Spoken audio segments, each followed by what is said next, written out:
Hello मेरे बच्चों, कैसे हो आप सब। मेरा नाम है नितिन और स्वागत है आप सभी का हमारी रैपिड रिवीजन सीरीज़ के अंदर, जिसके अंदर हम क्लास 11th के सभी चैप्टर्स को जो है 10 से 15 मिनट के अंदर अंदर बहुत अच्छे से शॉर्ट नोट्स के साथ रिवाइज कर रहे हैं। और बिलीव मी, ट्रस्ट मी, इस तरह से आप तैयारी करोगे, ठीक है, तो आप एक बहुत अच्छे लेवल से रिवीजन कर सकते हो। और अगर रिवीजन अच्छे लेवल से हमारी होगी तो हम अपनी तैयारी जो है बहुत अच्छे लेवल से कर सकते हैं। तो सेट्स चैप्टर की हम बात करने वाले हैं बच्चे। तो सेट्स चैप्टर में देखो बेसिकली बच्चे क्या है, बहुत आसान चैप्टर है ये। पूरा चैप्टर जो है वो लैंग्वेज बेस्ड है, मतलब आपने एक बार अच्छे से सीख लिया उसको तो कुछ भी उसमें ऐसा नहीं है कि जो आपको समझ में नहीं आएगा, ठीक है। तो सबसे पहले सेट्स में जो है बच्चे हमें नंबर सिस्टम के बारे में पूरे अच्छे से नॉलेज होनी चाहिए, क्योंकि चैप्टर जो है वो लैंग्वेज बेस्ड ज़्यादा है। नेचुरल नंबर्स कौन से होते हैं, 1 2 3 4 एंड सो ऑन, इसको हम एन से डिनोट करते हैं। होल नंबर्स जिसमें हम जीरो को भी इंक्लूड कर लेते हैं, 0 1 2 3 4 एंड सो ऑन, और इसको हम W से डिनोट करते हैं, ठीक है। इंटीजर्स जिसमें हमारे फुल नंबर्स मतलब 0 से लेके पॉजिटिव नंबर तो है ही हैं, नेगेटिव नंबर्स भी हैं, -1 -2 माइनस, ये सभी नंबर्स हैं। इसको हम I और Z से डिनोट करते हैं। ये मैं इसलिए बता रहा हूँ क्योंकि आगे जाके रिलेशन फंक्शन भी आएगा, तो उसमें केवल लिखा होता है x बिलोंग्स टू Z, तो आपको पता होना चाहिए उसका मतलब क्या है, ठीक है। उसके बाद आपके रैशनल नंबर्स जिनको हम P/Q फॉर्म में लिख सकते हैं, ठीक है। रैशनल नंबर्स को हम Q लिखते हैं, और इसकी एक और डेफिनेशन भी है कि decimal expression must be terminating और रिपीटिंग। मतलब अगर मैं 0.25 लिखूं तो ये रुक गया, इसके बाद तो इसको हम जो है रैशनल नंबर बोल सकते हैं। 0.3333 एंड सो ऑन, इसको भी हम जो है वो रिपीट हो रहा है, बार बार रिपीट हो रहा है, इसको भी हम रैशनल नंबर जो है वो बोल सकते हैं। इरैशनल नंबर्स की अगर हम बात करें जिसको हम P/Q फॉर्म में नहीं लिख सकते, जैसे कि पाई हो गया, ठीक है, जैसे कि √2 हो गया, जैसे कि √3 हो गया, मतलब जिसकी डेसिमल एक्सप्रेशन जो है नॉन टर्मिनेटिंग नॉन रिपीटिंग, मतलब वो ना तो रुकती है ना ही रिपीट होती है, मतलब चलती जाती है। जैसे अगर हम पाई की बात करें, वैसे आप सबको पता होगा कि 3.14 होता है, तो ये रैशनल नंबर क्यों नहीं है, ये इरैशनल नंबर कैसे है। बेसिकली वो अप्रॉक्सीमेट वैल्यू है। तो बेसिकली पाई की वैल्यू क्या होती है, 3.14, इस तरह से डिजिट्स उसमें आते रहते हैं, उसमें कोई भी सीक्वेंस नहीं है, उसमें 10 trillion digits and counting, still counting है, तो ये बहुत बड़ा नंबर है, तो it is an irrational number. अब मेन चैप्टर्स पे आते हैं, मेन चैप्टर पे आते हैं। सबसे पहली डेफिनेशन आपका, a set is a well defined collection of objects. अब बहुत से बच्चे इस वेल डिफाइंड के चक्कर में ही उलझ जाते हैं, क्योंकि पहला क्वेश्चन यही है कि बताओ ये सेट है या नहीं। तो मेरा सिंपल सा फंडा है, यहाँ मैंने आपकी लैंग्वेज में लिखा हुआ है कुछ काम की बातें। वेल डिफाइंड का मतलब क्या है, जब सबका आंसर सेम हो। जैसे अगर मैं आपसे पूछ लूं कि आप अपने 3 बच्चे हैं मेरे सामने, मैं तीनों से पूछा कि आप अपने फेवरेट कलर्स बता दो, तो ऑब्वियस सी बात है उनके आंसर डिफरेंट हो सकते हैं, ठीक है। और अगर मैं आपको सब तीनों बच्चों से ये पूछूं कि पहले 3 नेचुरल नंबर बता दो, तो ऑब्वियस सी बात है सब बोलेंगे 1 2 3 1 2 3 1 2 3। तो जब आप सबका आंसर सेम हो उसको हम बोलते हैं वेल डिफाइंड। तो अगर पेपर में क्वेश्चन आया कि ये सेट है या नहीं, आपने बोल के देखना है कि क्या सबका आंसर सेम आएगा। अगर सेम है तो वो वेल डिफाइंड है, वो सेट है, अदरवाइज वो सेट नहीं है, ठीक है। उसके बाद ये देखो बच्चे, सेट्स आर ऑलवेज, सेट्स को हमेशा हम कैपिटल लेटर से डिनोट करते हैं। सेट ऑलवेज रिटन इन करली ब्रैकेट, सेट्स को हमेशा हम करली ब्रैकेट्स में लिखते हैं। प्लीज इसको याद रखना, ऐसे नहीं है कि किसी और ब्रैकेट में लिखो, ठीक है। इसका मतलब क्या होता है, इसका मतलब होता है बिलोंग्स टू, इसका मतलब होता है डज नॉट बिलोंग टू, इसका मतलब होता है फॉर ऑल। ये सारी लैंग्वेज आपको पता होनी चाहिए, ठीक है। ये नोट्स जो हैं ये आपको टेलीग्राम चैनल पर हमारे फ्री ऑफ कॉस्ट मिल जाएंगे, वहां पर जाके आप डाउनलोड कर सकते हो। प्रेजेंटेशन, अब देखो सेट्स को हम प्रेजेंटेशन किस तरह से प्रेजेंट कर सकते हैं आपके सामने। जैसे मैं लिखा हुआ है रोस्टर या tabular form, set builder form. Roster form क्या है बच्चे, ये देखो, ये आपका एक मैंने सेट लिखा है जिसमें 1 2 3 4 डायरेक्टली लिख दिया, नंबर्स लिख दिए डायरेक्टली, ये रोस्टर फॉर्म, इसको हम टैबुलर फॉर्म बोलते हैं। अगर इसी नंबर्स को मैं इंग्लिश में थोड़ा सा आपको बढ़ा चढ़ा के बोलते हैं ना, थोड़ा सा फॉर्मेलिटी करके बताऊं, मैंने क्या बताया, एक्स, मैंने क्या लिखा यहां पर, x such that x belongs to natural number and x is less than 5। अब आप सोचोगे कि नेचुरल नंबर कौन से होते हैं, जो 1 से स्टार्ट होते हैं, 1 2 3 4 5 6 इस तरह से, और 5 से छोटे तो 1 2 3 4, तो वही नंबर आए। तो बेसिकली इसी को अगर मैं फॉर्मेलिटी से लिखूं तो वो है हमारी सेट बिल्डर फॉर्म। अगर बिना फॉर्मेलिटी के जाएं तो रोस्टर फॉर्म या टैबुलर फॉर्म हम उसको बोलते हैं। नेक्स्ट है जी आपकी टाइप्स। अब टाइप्स के अंदर देखो बच्चे, टाइप्स पहले क्या है, एम्प्टी, नल और वॉइड। नाम से ही क्लियर है, जिस सेट में कोई भी एलिमेंट ना हो उसको हम एम्प्टी, नल और वॉइड सेट बोलते हैं। अब इसको लिखने का तरीका है, देखो इसको नॉर्मली हम ऐसे लिखते हैं या कई बार इसको हम ऐसे भी लिखते हैं। इसमें कॉमन मिस्टेक क्या है बच्चे, इसको हम क्या बोलते हैं, इसको हम बोलते हैं फाई। अगर आपको नहीं पता, PHAI फाई बोलते हैं इसको, बाकी आपको नाम पता होना चाहिए कि इसका मतलब क्या है, एम्प्टी। कई बार बच्चे कॉमन मिस्टेक है इसके आगे ब्रैकेट डाल देते हैं, ये गलत है। इसके आगे कभी भी ब्रैकेट हमें नहीं डालनी। कॉमन मिस्टेक बताने का मतलब यही है कि आप वो गलती ना करो। फाइनाइट सेट ऑब्वियसली बात है जिसमें हम एलिमेंट्स काउंट कर सकें। इसमें कितने एलिमेंट्स हैं, 4। इसमें कितने एलिमेंट्स हैं, हम काउंट नहीं कर सकते, जो इनफाइनाइट सेट है। इसमें कितने मतलब कि एलिमेंट्स हैं, एक जो सिंगलटन सेट है। यूनिवर्सल सेट, बिगेस्ट सेट, जो किसी भी प्रेजेंट सिचुएशन में जो कोई भी हमारे सामने सिचुएशन है, उस सिचुएशन में एक ऐसा सेट जो बाकी सभी को कंटेन करता हो, उसको हम यूनिवर्सल सेट बोलते हैं। जैसे यहां पर ए सेट मैंने लिखा 1 2, बी सेट मैंने लिखा 2 3, ठीक है। एक यूनिवर्सल सेट मैंने लिखा 1 से लेके 10 तक, तो ये दोनों को कंटेन करता है, तो ये आपका यूनिवर्सल सेट हो गया। तो प्लीज इस तरह से होता है यूनिवर्सल सेट। आगे आओ जी, आगे चलते हैं। बड़ा ही इंपॉर्टेंट है सॉरी इक्वल सेट्स ना। अगर दो सेट्स इक्वल कब होते हैं बच्चे, ऑब्वियस सी बात है, ये देखो मैंने जानबूझ के लिखा 1 2 3, इसमें लिखा 3 1 2। तो यहां से हमें दो बातें क्लियर होती हैं कि ये दोनों सेट्स आपस में इक्वल हैं। और दूसरी बात ये क्लियर होती है कि सेट्स में ऑर्डर का कुछ मैटर नहीं होता। ऐसा नहीं है कि हमने आगे पीछे एलिमेंट्स लिख लिए, लिख सकते हैं, ठीक है। जैसे 1 2 3 3 1 2, कोई फर्क नहीं है, ये इक्वल सेट्स हैं, ठीक है। सबसेट बड़ा ही इंपॉर्टेंट है, सबसेट वाला पोर्शन बड़ा ही इंपॉर्टेंट है। अगर एवरी एलिमेंट ऑफ, अगर ए का हर एक एलिमेंट बी में प्रेजेंट है, तो उसको हम बोलते हैं कि ए जो है वो सबसेट है किसका, बी का, ठीक है। और ये बहुत इंपॉर्टेंट चीज है कि ए जो है वो सबसेट है बी का। अब यहां पर मैंने कुछ बातें आपके लिखी हैं, जो पहले इसकी बात कर लेते हैं। इंटरवल, ओपन इंटरवल का मतलब क्या होता है, एक्स बिलोंग्स टू, इसको हम क्या बोलते हैं, ओपन इंटरवल। मतलब एक्स जो है ए और बी के बीच में है बस। क्लोज इंटरवल, एक्स जो है इस तरह से मैं ब्रैकेट्स को क्लोज किया हुआ है, इसको हम स्क्वायर ब्रैकेट बोलते हैं, ठीक है। इसका मतलब ये है कि एक्स ए और बी के बीच में है, उसके इक्वल भी हो सकता है, ठीक है। इसका मतलब ये समझ के देखो बच्चे, अगर मैं ये लिखूं, इसका मतलब ये है एक्स 2 और 3 के बीच में है, इसके बीच में कोई भी नंबर सोच लो। और अगर मैं ये लिखूं, इसका मतलब ये है कि x 2 और 3 के बीच में है, 2 और 3 भी हो सकता है, ठीक है। अब यहां पर कुछ काम की बातें, every set is subset of itself, ये आपको बहुत काम आएगी। ए, अगर कोई भी सेट है वो खुद का हमेशा क्या होगा, सबसेट। क्योंकि मान लो सपोज ए में 2 एलिमेंट है, मान लो ए में 2 एलिमेंट है 1 2, मान लो ए में 2 एलिमेंट है 1 और 2, तो A इज सबसेट ऑफ ए। मैं लिख सकता हूं कि A का हर एक एलिमेंट A में है, 1 इसमें है, इसमें भी है, 2 इसमें है, इसमें भी है, तो A is subset of itself. Phi is subset of every set, phi हर एक का सबसेट होता है, प्लीज ये याद रखोगे।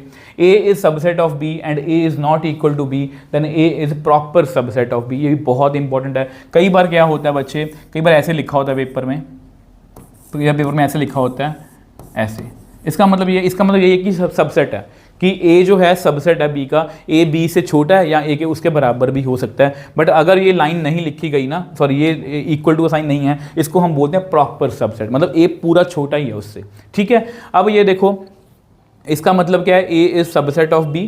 इसको हम उल्ट देखो, इसको समझ के देखो, इसको पढ़ना प्लीज, इसको बच्चे पढ़ना, इसका मतलब क्या है। अब कुछ बच्चे पढ़ेंगे इसको sir x is less then y, ठीक है, बिल्कुल जस्टिफाइड है। कुछ बच्चे बोलेंगे सही नहीं सर, इसका मतलब ये है कि y is greater than x। बात तो एक ही है ना, तो सेम यहाँ पर वही है। मैंने क्या लिखा, a is subset of b, a जो है b से छोटा है। अब यहाँ मैंने क्या लिखा है, b is super set of a, b जो है वो a से बड़ा है। तो ये लिखने का तरीका आपको पता होना चाहिए, ताकि आपके MCQs वगैरह जो हैं बच्चे देखो, हमेशा 11th में क्या होता है, मैं 11th बच्चों को हमेशा बोलता हूँ, 11th में ये होता है कि आपके स्कूल्स का लेवल डिफरेंट है। किसी स्कूल में टफ पेपर सेट करते हैं, किसी स्कूल में ईजी पेपर सेट करते हैं। तो मैं जनरली बच्चों को ये बोल देता हूँ कि पेपर जैसा भी सेट हो, हमें ये कोशिश करनी है कि अगर हम 12th को लेकर सीरियस हैं कि मुझे 11th में अपने बेसिक स्ट्रॉन्ग करने हैं बस। नेक्स्ट आ जाओ जी, सबसे इंपॉर्टेंट है सेट्स के अंदर operation on sets, union of two sets. तो यूनियन, सबसे पहले आपको ना इसका मतलब पता होना चाहिए, इसकी डेफिनेशन भी पता होनी चाहिए, क्योंकि ये आपको कहीं ना कहीं 12th में जाके बहुत हेल्प करेगा, ठीक है। तो A यूनियन B, इसको U से डिनोट करते हैं, X such that X belongs to A और X बिलोंग्स टू B। या तो X A में हो या B में हो या दोनों में। इसका मतलब बच्चे ये है, आपके सामने एग्जाम्पल लिख रखी है, A 1 2 3 है, B 3 4 5 है। तो 1 A यूनियन B में क्या आएगा, 1 2 A में है, 4 5 बी में है, 3 दोनों में है, उसको एक ही बार लिखना है। किसी भी सेट्स में हम एलिमेंट्स को जो है वो एक ही बार लिखते हैं, रेपिटेशन में हम नहीं लिखते। ये आपकी वेन डायग्राम है, ये यूनिवर्सल सेट को डिनोट कर रहा है। ये बी है, ये ए है, तो जितने भी ए में है ब्लू वाले वो लिख लिए, जितने रेड हैं वो लिख लिए, और बीच वाले वो भी लिख लिए।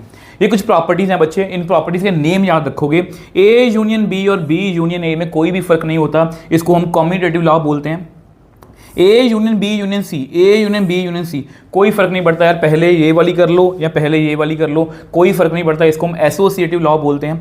ये बहुत इंपॉर्टेंट है बच्चे, ये बहुत इंपॉर्टेंट है। ए की हम यूनियन किसके साथ करें कि ए ही आंसर आए, तो वो है जी आपका फाई।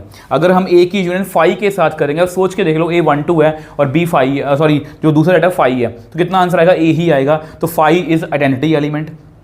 ए यूनियन ए कितना होगा, 1 1 2 3, 1 2 3 की यूनियन कितनी होगी, 1 2 3 होगी, तो इसको हम बोलते हैं आइडेम्पोटेंट लॉ। प्लीज इसका नेम याद रखना, ठीक है। यूनिवर्सल सेट के साथ अगर हम यूनियन करें तो उसका आंसर कितना आएगा, यूनिवर्सल सेट ही आएगा, ठीक है। ये बहुत इंपॉर्टेंट रिजल्ट्स हैं। इंटरसेक्शन की बात करते हैं तो इसका मतलब क्या है, x such x belongs to A and x belongs to B, मतलब एक्स ए में भी हो एंड एक्स बी में भी हो। तो एक ही एग्जांपल समझेंगे, ए 1 2 3 या बी 3 4 5 है, तो इन दोनों में सेम एलिमेंट कौन है, कॉमन कौन है, 3 ए में भी है, 3 बी में भी है, और सेम वेन डायग्राम में बच्चे कॉमन पोर्शन क्या है, ये वाला, तो इसको हमने शेड कर दिया। अब प्रॉपर्टीज की बात करते हैं। ए इंटरसेक्शन बी और बी इंटरसेक्शन ए में कोई फर्क नहीं है, चाहे आप इनको ब्रैकेट्स चेंज कर लो, कोई फर्क नहीं पड़ेगा।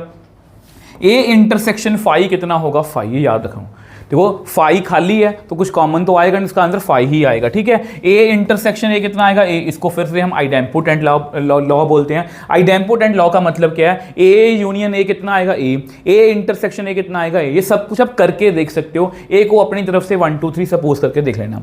यूनिवर्सल सेट की इंटरसेक्शन ए के साथ तो कितनी आएगी, ए आएगी। तो यूनिवर्सल सेट यहां पर क्या है, आइडेंटिटी एलिमेंट है, इसको प्लीज आप याद रखोगे, बहुत इंपॉर्टेंट रिजल्ट है। Difference between two sets, definition क्या कहती है, x belongs to A and x does not belong to B. जिसके आगे माइनस है उसको x बिलोंग नहीं करना चाहिए, इसको समझते, ये तो डेफिनेशन होगी। इसको करना कैसे, a 1 2 3 या b 3 4 5 है, तो a माइनस बी को कैसे लिखेंगे, a में से वो एलिमेंट घटा दो। a में से मैं हमेशा ये बोलता हूं, a में से कॉमन हिस्सा घटा दो। a में कॉमन हिस्सा क्या, 3, तो 3 को हटा दिया। b माइनस a का मतलब क्या होगा कि b में से कॉमन हिस्सा घटा दो। b में से 4 5 कॉमन हिस्सा 3 है, तो 4 5 इसका आंसर है। तो ये आपकी वेन डायग्राम है, a का जस्ट शेड कर लिया, कॉमन हिस्सा माइनस कर दिया। ये b माइनस ए का, b को लिख लिया, कॉमन हिस्सा माइनस कर दिया, ठीक है जी। अब नेक्स्ट चलते हैं जी। नेक्स्ट आपका बहुत ही इंपॉर्टेंट है, कॉम्प्लीमेंट ऑफ अ सेट। ठीक है, कॉम्प्लीमेंट देखो बेसिकली हम ऐसे डिनोट करते हैं, ए डैश या ए के ऊपर सी लिखा होता है, इसको ये भी लिख सकते हैं यू माइनस ए। इसका मतलब क्या हुआ कि x belongs to U and x does not belong to A. Minus में भी डेफिनेशन सेम थी। यूनिवर्सल कितना 1 2 3 4 5, ए कितना 1 2, तो ए कॉम्प्लीमेंट कितना होगा। देखो इसको ऐसे समझ लो, कॉम्प्लीमेंट यूनिवर्सल सेट में से कॉमन हिस्सा घटा दो। यूनिवर्सल सेट में से कॉमन हिस्सा घटा दिया मैंने, 3 4 5 आ गया। या इसको ऐसे समझो कि जो ए में है वो लिखने, बाकी सब लिख लो, जैसे 3 4 5 इस तरह से। तो ये उसकी वेन डायग्राम है, ये ए है, तो मैंने ए के अलावा जो भी यूनिवर्सल सेट में उसको शेड कर लिया, तो ये आपकी वेन डायग्राम है। अब इसकी प्रॉपर्टीज बहुत बहुत बहुत इंपॉर्टेंट है। देखो ए यूनियन ए कॉम्प्लीमेंट, ये आपके सामने पड़ा, ए और ए कॉम्प्लीमेंट, इन दोनों की यूनियन करना कितना आएगा 1 2 3 4 5, मतलब यूनिवर्सल सेट आ गया। इन दोनों में कुछ कॉमन है नहीं, इसका आंसर कितना आ गया 5। इसको हम क्या बोलते हैं, कॉम्प्लीमेंट लॉ। ये डी मॉर्गन्स लॉ बड़े ही इंपॉर्टेंट, इसको याद कैसे करना है। ए यूनियन बी का होल का कॉम्प्लीमेंट कैसे याद रखेंगे, ए का उल्टा ए कॉम्प्लीमेंट, यूनियन का उल्टा इंटरसेक्शन, बी का उल्टा बी कॉम्प्लीमेंट। इसको कर लो, ए का उल्टा ए कॉम्प्लीमेंट, इंटरसेक्शन का उल्टा यूनियन, बी का उल्टा बी कॉम्प्लीमेंट। इसको हम बोलते हैं डी मॉर्गन्स लॉ।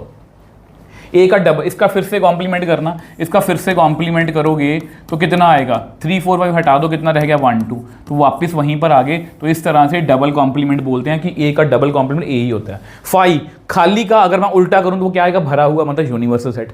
भरे हुए का उल्टा करूंगा मतलब वो खाली आएगा, तो इसको क्या बोलते हैं 5। तो इस तरह से हम कर सकते हैं, ठीक है जी। अब देखो बच्चे, लास्ट में है आपके कुछ काम की बातें, ये आपको बहुत हेल्प कर सकती हैं। देखो अगर x a में नहीं है, इसको याद रखोगे, तो x किस में है पक्का, ए कॉम्प्लीमेंट में।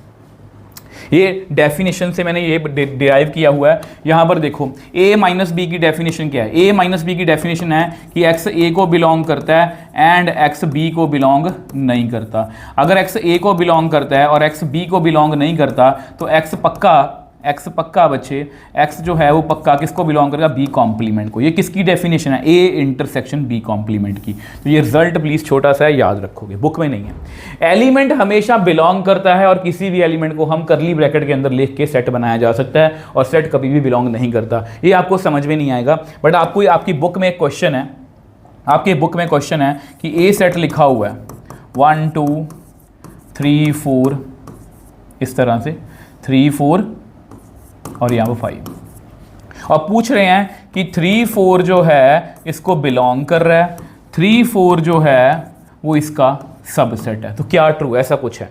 तो यानी वही देखो, अब इसमें एलिमेंट्स का अगर मैं बोलूँ कौन कौन से एलिमेंट्स हैं इसमें, ये बताओ इसमें कितने एलिमेंट हैं, 5 नहीं बोलने, 1 2 ये 3, ये एक एलिमेंट है, और 4, इसमें 4 एलिमेंट्स हैं, और इस एलिमेंट हमेशा क्या करता है, बिलोंग। तो ये हमारा ट्रू है। क्या एलिमेंट इसका सबसेट है, नहीं, ये गलत है।